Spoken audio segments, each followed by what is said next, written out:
The kitchen hums with that particular kind of quiet that follows a good dinner. It's the sound of settling plates and distant music of a house slowly exhaling after holding its breath through laughter and conversation. I stand at the counter with a damp dish rag in my hand, wiping down surfaces that are already clean because cleaning gives me something to do with the restless energy that's been building in my chest all evening. Grant moves behind me, and I can hear the soft clink of glasses as he loads the dishwasher. Each sound is amplified in the stillness. The refrigerator's low hum, the distant thrum of music from the living room, where everyone was sitting just 20 minutes ago, before they all drifted toward the door with promises to text when they got home safe. Now it's just us. I've been alone with Grant 1,000 times before. We've studied together in empty libraries, shared late-night drives when neither of us could sleep, sat on his couch watching terrible movies until dawn. But tonight feels different. The air itself seems thicker, charged with something I can't name and don't dare examine too closely. I wipe the same spot on the counter for the third time, my movements careful and deliberate. The fluorescent light above us buzzes faintly, casting everything in that particular kitchen glow that makes shadows sharp and faces pale. Outside, I can hear the distant sound of car doors slamming as our friends load into designated driver cars, their voices fading as they move further from this house, further from this moment suspended between what was and what might be. Grant sets down a glass with more force than necessary, and the sound makes me look up. He's watching me, has been watching me, and there's something in his expression I've never seen before. Or maybe I've seen it in fleeting moments when he thought I wasn't looking, but I've always been too careful to acknowledge it. He takes a step closer, then another. The kitchen suddenly feels smaller than it did 5 minutes ago. The counter I'm leaning against becomes a boundary I hadn't noticed before, trapping me in this corner with nowhere to retreat. Grant moves with purpose now, his usual easy swagger replaced by something more deliberate, more uncertain. His hand comes up to rest on the counter beside me, his arm creating a barrier that isn't quite a cage, but isn't quite casual either. I can smell his cologne, faint but familiar. I can see the small scar on his knuckle from when he fell off his bike in 7th grade. I can count the flecks of gold in his brown eyes, and I realize with a start that I shouldn't know these details, shouldn't have cataloged them so carefully over the years we've been friends. The music from the living room shifts to something softer, more intimate, and I wonder if he chose this playlist deliberately or if the universe simply has a sense of timing. The song is one I recognize but can't name, all gentle guitar and whispered vocals, the kind of music that makes ordinary moments feel cinematic. Grant's breath is warm against my face, and I realize he's even closer now, close enough that if I leaned forward just slightly, just the smallest movement, our lips would touch. The thought sends something electric through my chest, a jolt of want so sudden and fierce it almost makes me gasp. I should step away. I should laugh and make a joke about personal space, should restore the easy balance we've maintained for 2 years of friendship. I should do something to break this tension before it breaks us. Instead, I stay perfectly still. His eyes search mine, looking for something. Permission, maybe, or recognition, or maybe just confirmation that I feel this too, this pull that seems to have appeared from nowhere and everywhere at once. His free hand hovers near my face, fingers almost but not quite touching my cheek. The kitchen around us fades into background. The dishes can wait. The music can play to an empty room. The friends who left can text their safe arrivals to phones we're not checking. Right now, there's only this moment balanced on the edge of a cliff I didn't even know we were climbing. Grant's lips part as if he's about to speak, but no words come. His thumb brushes against my cheek, so light it might have been accidental, but his eyes never leave mine, and I know it wasn't. Nothing about this is accidental. We've been walking toward this moment without realizing it, through every shared laugh and comfortable silence, through every time he chose to sit next to me when there were other empty seats, through every lingering look I pretended not to notice. My heart is beating so loud I'm certain he can hear it. The dish rag is still clutched in my hand, forgotten, useless. I think I might be holding my breath, afraid that the smallest movement will shatter whatever spell has fallen over us, will remind us who we're supposed to be to each other. But I don't want to be that person anymore. I don't want to be the careful friend who never takes risks, who notices everything but acts on nothing. I want to be someone who steps off cliffs when the person waiting at the bottom is worth the fall. Grant's hand slides from the counter to rest against my hip, and the simple contact sends warmth flooding through me. His touch is gentle but sure, and I realize he's been as careful as I have all these months, as conscious of every boundary we've both pretended didn't exist. The fluorescent light flickers once, briefly, but neither of us look away. We're too afraid of breaking this spell, too afraid that if we blink or breathe or think too hard about what's happening, we'll remember all the reasons this is complicated.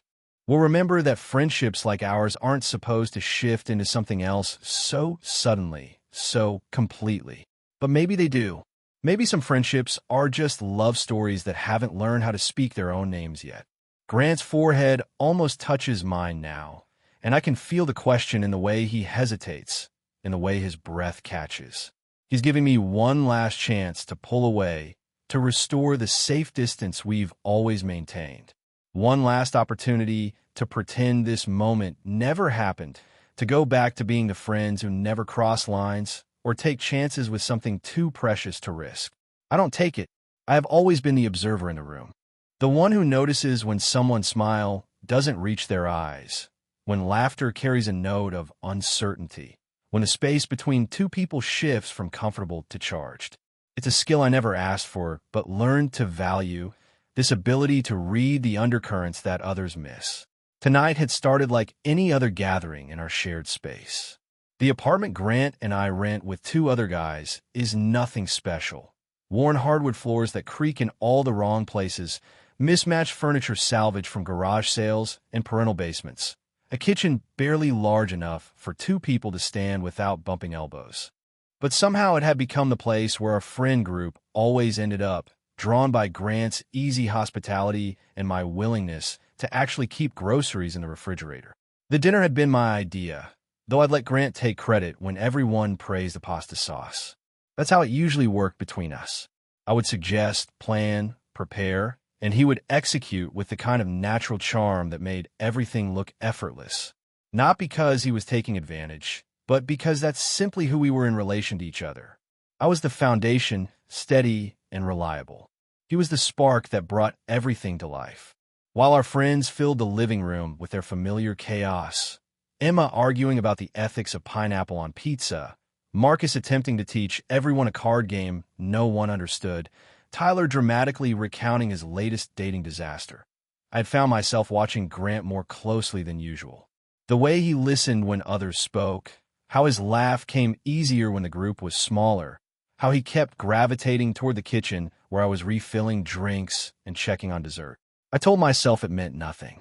Grant was naturally social, naturally tactile. He was the kind of person who threw his arm around friends during photos, who gave bone-crushing hugs hello and goodbye, who thought nothing of flopping down next to you on a couch and claiming half your blanket. Physical affection was simply part of his language, as automatic as breathing. But tonight, every casual touch had felt deliberate. His hand on my shoulder when he reached for plates above my head. The way he stood just close enough that I could feel the heat from his body when we both leaned over the stove. How he caught my wrist when I was wiping down the counter, ostensibly to point out a spot I'd missed, but his grip had lingered a beat longer than necessary. The apartment around us tells the story of four young men trying to figure out how to be adults. Grant's guitar propped in the corner, rarely played, but somehow essential to his sense of self. My textbooks stacked in neat piles on the coffee table, annotated and highlighted with the same obsessive care I bring to everything in my life. Tyler's workout equipment scattered across the living room floor. Marcus's collection of vintage movie posters covering water stains on the walls. It's a space that should feel temporary, the kind of place you pass through on your way to somewhere more permanent. Instead, it feels like home in a way my childhood bedroom never did. Maybe because for the first time in my life, I get to choose who I share space with. Maybe because the chaos feels manageable when you're creating it with people you actually want to be around. The kitchen, especially, has become our sanctuary. It's where Grant and I end up after every party, every gathering, every night when the others are either asleep or out with dates we don't have. We'll stand at the counter talking about nothing important, classes, work, complaints about our other roommates, while I wash dishes and he pretends to help by drying the same glass for 5 minutes. Those conversations have become the part of my day I look forward to most. Not the classes I'm supposedly passionate about, not the campus activities I participate in to round out my resume, but these quiet moments when Grant's public persona softens into something more genuine, when his constant need to entertain fades and he becomes thoughtful, almost vulnerable. I've started to memorize the subtle changes in his voice during these late-night talks. How it drops to something gentler when he mentions his family back home, how it catches slightly when he's worried about an exam he's not prepared for, how it turns almost shy when he asks my opinion about things that matter to him. Tonight, as our friends had gradually made their excuses and called their rides, I'd felt the familiar anticipation building in my chest. That flutter of expectation for the quiet conversation that would follow, for the version of Grant that only emerged when the audience disappeared. Except this time felt different from the moment the door closed behind Emma, our last remaining guest. The silence that settled over the apartment carried a weight I'd never noticed before. Grant had started clearing plates with an efficiency that seemed almost nervous, and I'd found myself stealing glances at him while I scraped leftovers into containers. The fluorescent light above us buzzes with the particular persistence of a bulb nearing the end of its life, casting everything in harsh relief. It's the kind of lighting that should be unflattering, that makes everyone look tired and pale. But somehow it just makes the sharp line of Grant's jaw more pronounced, makes the gold flecks in his eyes more noticeable when he looks up from the sink. This kitchen has witnessed 100 casual moments between us. Tonight, it feels like a stage waiting for something that will change everything that comes after. I reach for the dish rag, draped over the edge of the sink, the movement automatic after years of cleaning up after dinner parties and late-night study sessions. My fingers have just closed around the damp fabric when Grant's voice cuts through the quiet hum of the kitchen. "You missed a spot." His tone is casual, almost teasing, but there's something underneath it that makes me pause. I turn slightly, expecting to see him pointing at some obvious mess I've overlooked, but his eyes aren't focused on the counter at all. They're focused on me. "Where?" I ask, though the word comes out quieter than I intended. Instead of answering, Grant moves closer. Close enough that I can smell the faint scent of the soap he uses. Close enough that when he reaches around me to take the dish rag from my hand, his chest brushes against my back. The contact is brief, barely there, but it sends electricity racing along my spine. He leans in, ostensibly to examine the counter I've been wiping down for the past 10 minutes. His breath is warm against my ear as he makes a show of looking for the spot I supposedly missed. But I know, with the same certainty I know my own name, that there is no spot. The counter is clean. This is something else entirely. "Here," he murmurs, his voice low and intimate in a way I've never heard before. His hand covers mine as he guides the rag to a section of granite that gleams spotless under the harsh fluorescent light. "Let me help." The word help hangs in the air between us, loaded with implications neither of us is ready to name. His body is pressed against mine now, not aggressively, but deliberately, like he's testing boundaries we've spent 2 years pretending don't exist. I should laugh it off, should make some joke about his sudden interest in kitchen cleanliness, should do something to restore the safe distance we've always maintained. Instead, I let him guide my hand in slow, unnecessary circles across the already clean surface. The dish rag becomes irrelevant. The counter becomes irrelevant. Everything narrows to the places where his body touches mine, his chest against my back, his hand covering mine, his breath against the curve of my neck. My heart hammers against my ribs so loudly I'm certain he must be able to feel it through the thin cotton of my shirt. This is still just helping with dishes, I tell myself. This is still just Grant being Grant, tactile and affectionate and unconsciously intimate. Except there's nothing unconscious about the way his thumb traces across my knuckles, Nothing casual about how long he lets this moment stretch. "I think you got it," I whisper, but I don't pull away. Neither does he. The kitchen around us has become a different place entirely. The same worn cabinets, the same mismatched dishes, the same buzzing light overhead, but everything feels charged now, electric with possibility. Even the air seems thicker, harder to breathe. Grant's free hand comes to rest on my hip, and the simple contact makes me gasp. It's not the first time he's touched me. We've hugged countless times, fallen asleep against each other during movie marathons, bumped shoulders while walking across campus. But this touch carries weight. Intention. It's the difference between accidentally brushing hands and deliberately intertwining fingers. The rag falls from my grip, forgotten, as Grant turns me slowly to face him. The movement is gentle but sure, like he's afraid I might bolt but confident I won't.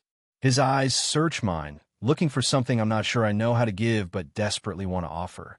We're standing in the narrow space between the counter and the kitchen island, close enough that I have to tilt my head back to meet his gaze.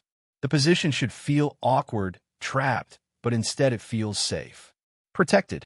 Like the kitchen walls have become a cocoon around this moment, keeping the rest of the world at bay. I've imagined this. I realize with a shock that runs deeper than surprise.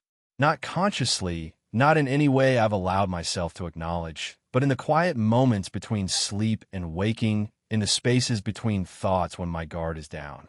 I've wondered what it would feel like to have Grant look at me like this, like I'm something precious and dangerous all at once. His hand moves from my hip to my waist, fingers splaying across the fabric of my shirt. The touch is tentative, almost reverent, like he's afraid I might disappear if he's not careful enough. But there's hunger there too, carefully controlled but unmistakable.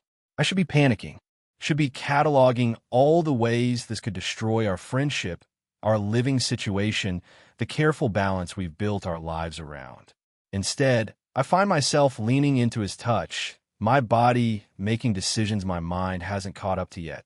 The music from the living room has shifted to something slower, more intimate, all soft vocals and gentle instrumentation. It's the kind of song that makes ordinary moments feel cinematic, that turns kitchen conversations into something worth remembering. I wonder if Grant chose this playlist deliberately, if he's been planning this moment, or if it's as much of a surprise to him as it is to me. His other hand comes up to cup my cheek, thumb brushing across my skin with devastating gentleness. The touch is so careful, so achingly tender, that I have to close my eyes against the intensity of it.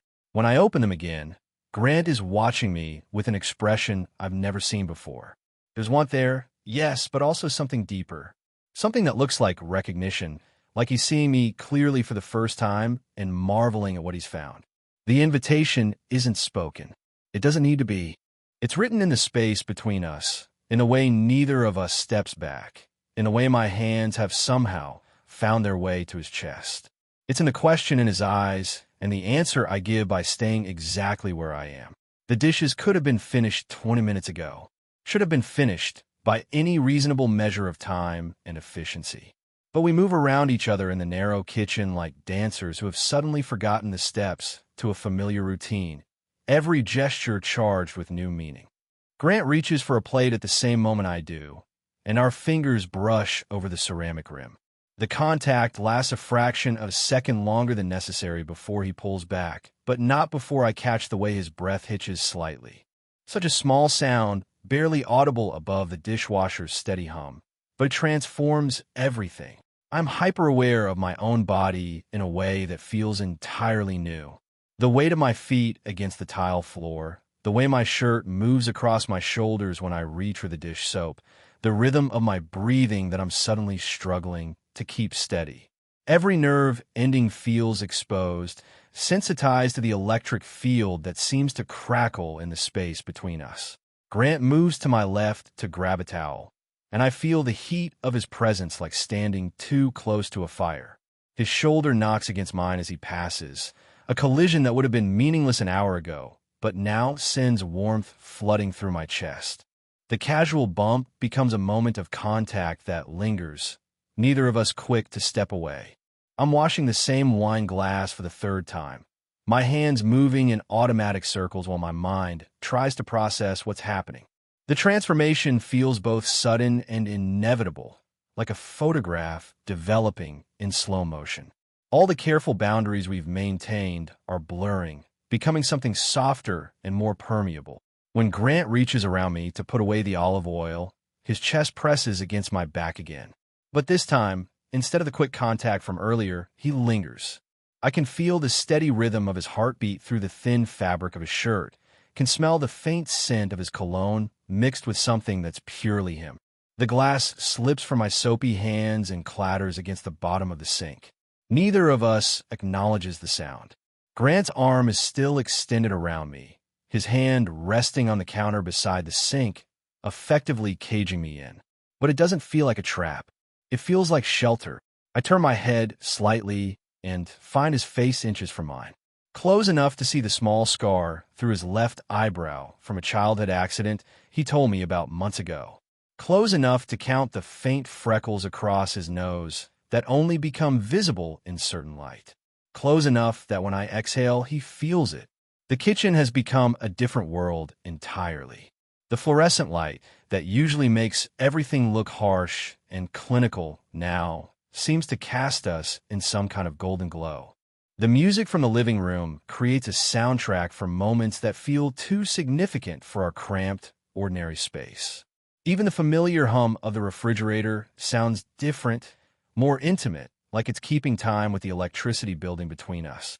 Grant's free hand finds my waist again, and this time the touch is unmistakably deliberate. His fingers spread across the small of my back, and I can feel the warmth of his palm through my shirt.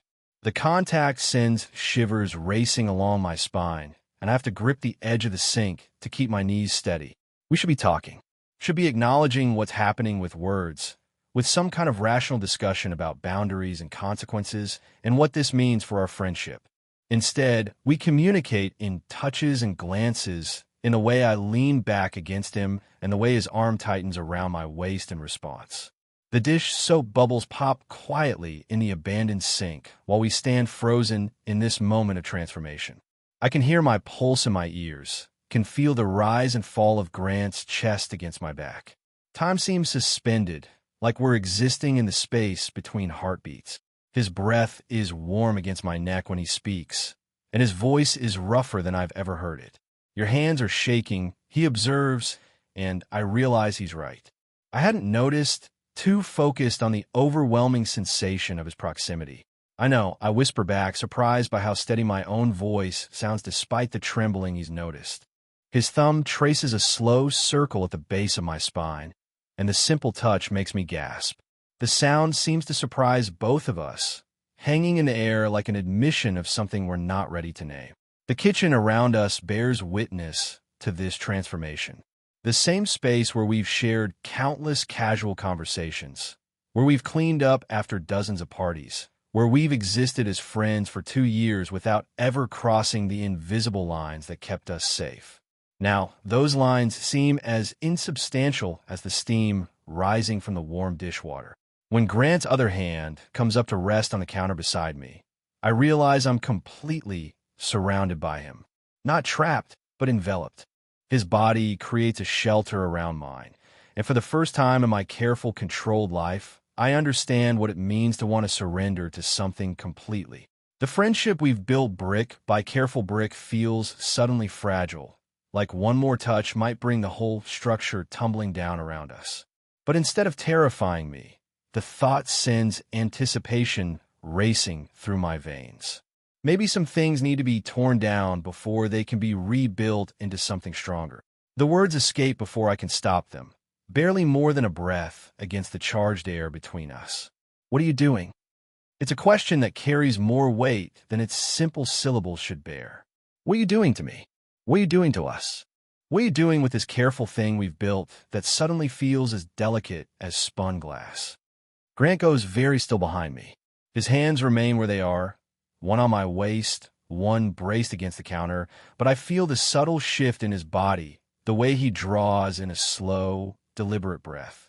For a moment, I think he might step back, might laugh and deflect and return us to the safe territory of casual friendship where we've lived for 2 years. Instead, his grip on my waist tightens almost imperceptibly. "I don't know," he says finally, and his voice carries a rawness I've never heard before.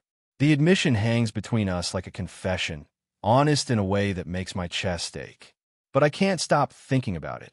I turn in the circle of his arms, the movement slow and careful, giving him every opportunity to release me, to step back, to restore the distance we've always maintained. He doesn't. Instead, his hands settle on either side of my waist as I face him, and suddenly we're closer than we've ever been. Close enough that I can see the uncertainty in his eyes alongside something deeper, more dangerous. Thinking about what? The question comes out as barely a whisper, though I think I already know the answer. Have known it, maybe in the part of myself I've been too careful to examine. His gaze drops to my mouth, lingers there for a heartbeat that stretches into eternity, then flicks back to my eyes. "You," he says simply, and the single word rewrites everything I thought I understood about our friendship. The revelation hits me like cold water and warm honey all at once. This thing I've been feeling, this electric awareness that's been building for months without my permission, isn't one-sided. Grant has been carrying it too, hiding it behind easy laughter and casual touches, burying it under the same careful friendship I've been using as armor against feelings too complicated to examine. "How long?" I ask, though I'm not sure I'm ready for the answer. He's quiet for so long, I think he might not respond. His thumbs trace small circles against my hip bones, and I realize he's nervous in a way I've rarely seen him. Grant, who commands every room he enters, who makes conversation look effortless, who never seems uncertain about anything. "Remember that party at Emma's in October?" He says finally. "You fell asleep on her couch during that terrible horror movie Marcus insisted we watch." I remember. I'd been exhausted from midterms, had curled up against the arm of the sofa with someone's sweater pulled over me like a blanket.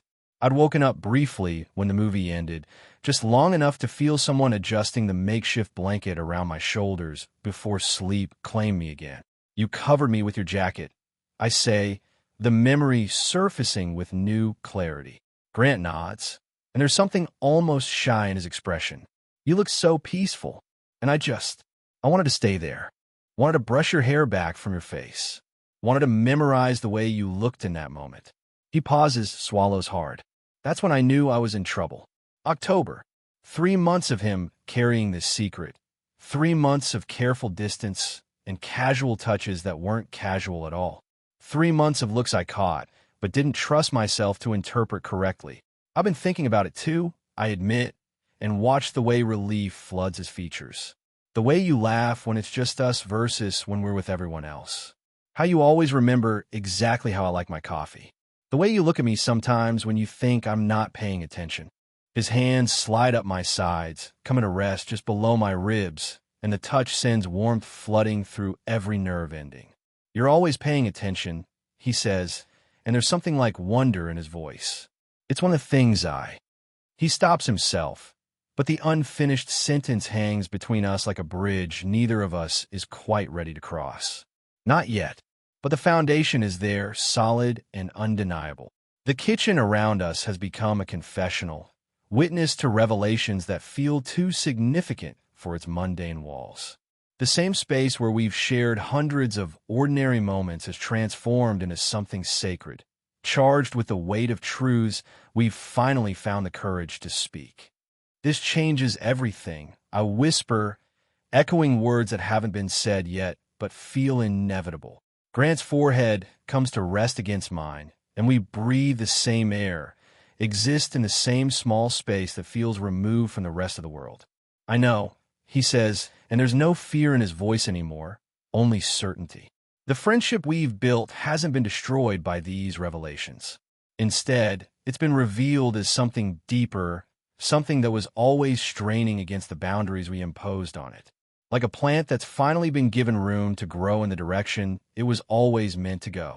When Grant's thumb brushes across my cheekbone, catching a tear I didn't realize had fallen, I understand that we're not losing what we had.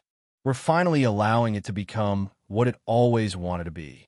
The possibility that has been living in the spaces between our words, in glances that lasted too long, in touches that meant more than we let ourselves acknowledge, finally has room to breathe, finally has permission to exist.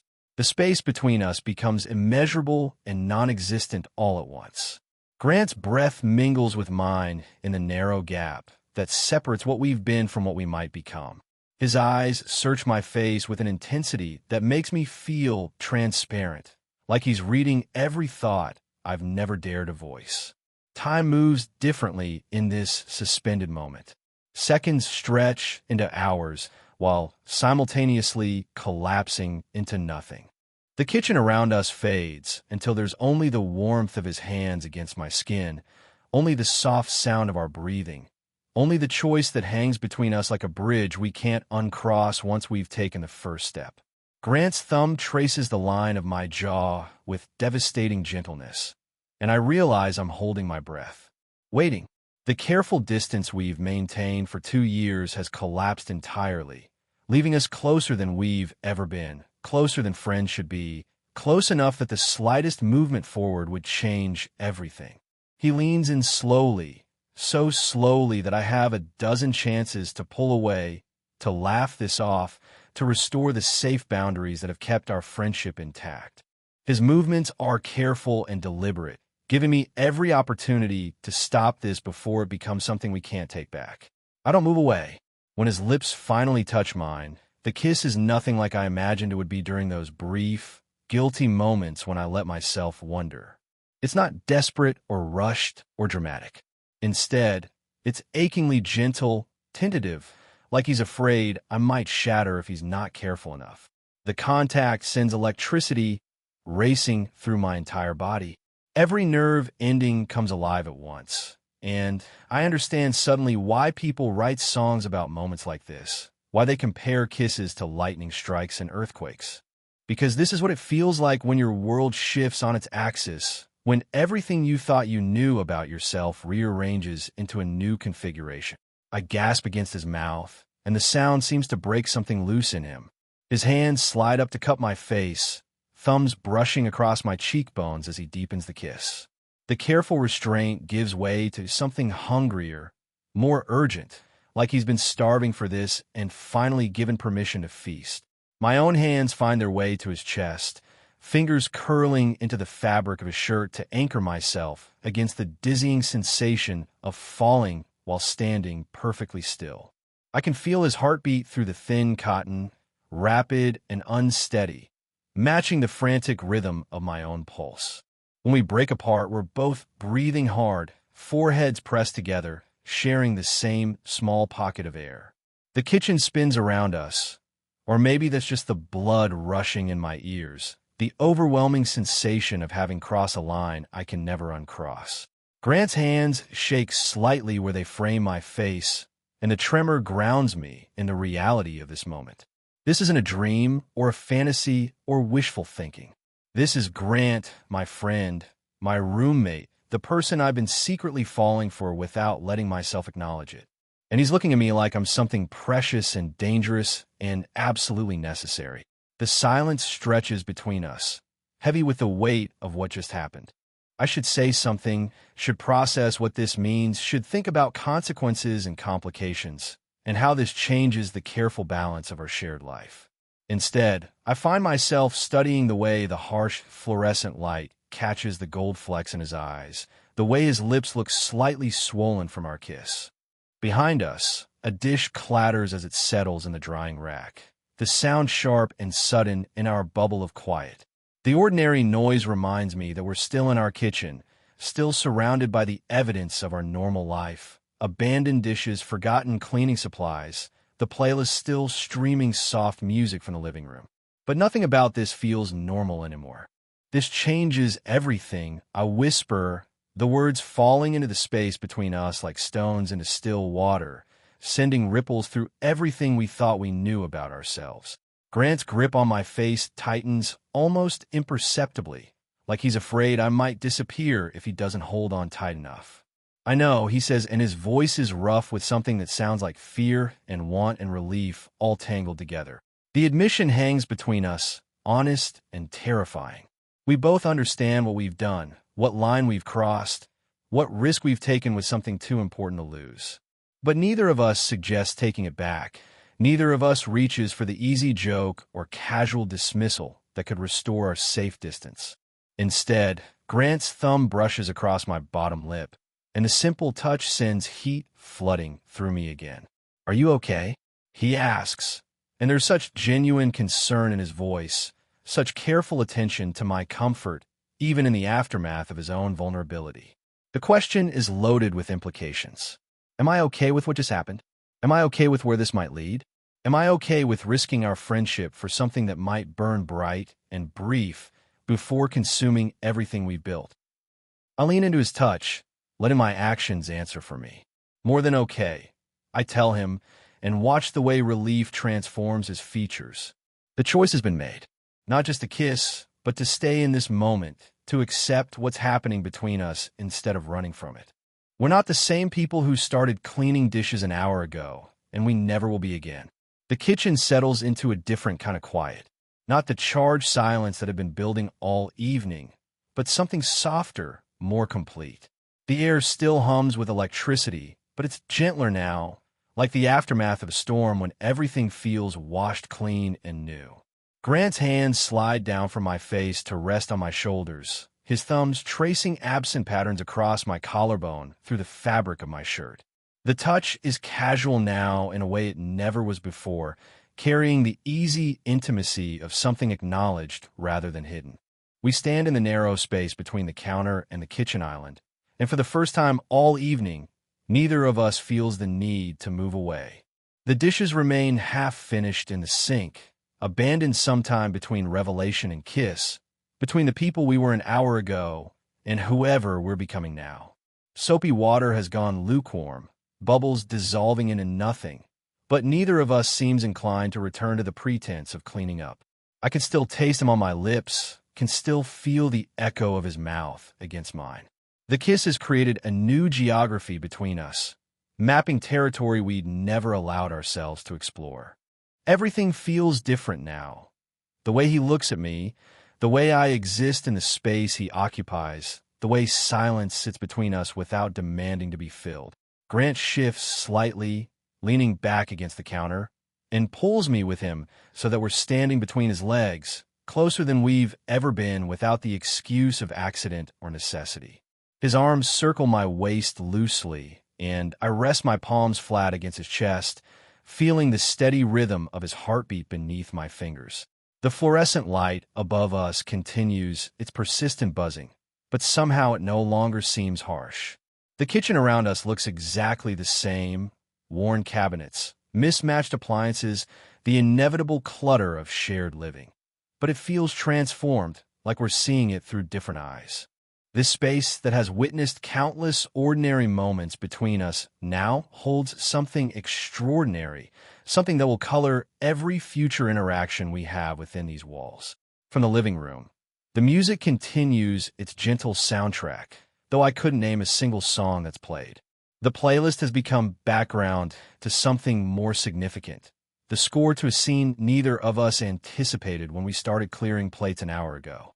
I should be panicking, should be cataloging all the ways this complicates our living situation, our friend group, the careful life we've both built around the assumption that we would remain exactly what we've always been to each other.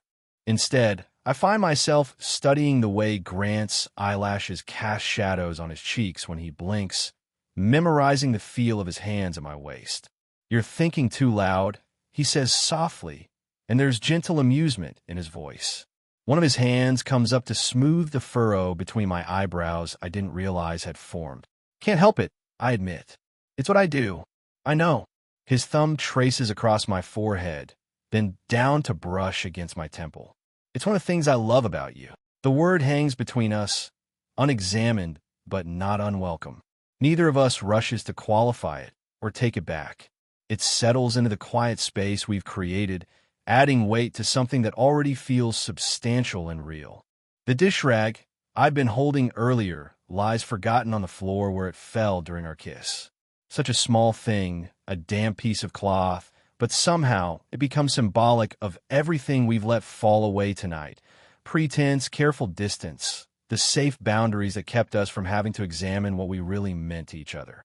Grant follows my gaze to the abandoned rag, then looks back at me with a soft smile. We really should finish cleaning up, he says, but makes no move to release me. We should, I agree, equally reluctant to step away from this bubble we've created around ourselves. The responsible thing would be to finish the dishes, to talk about what this means, to establish some kind of framework for how we move forward. But responsibility feels less important than the way Grant's fingers are playing with the hem of my shirt, than the way his eyes keep dropping to my mouth like he's considering kissing me again.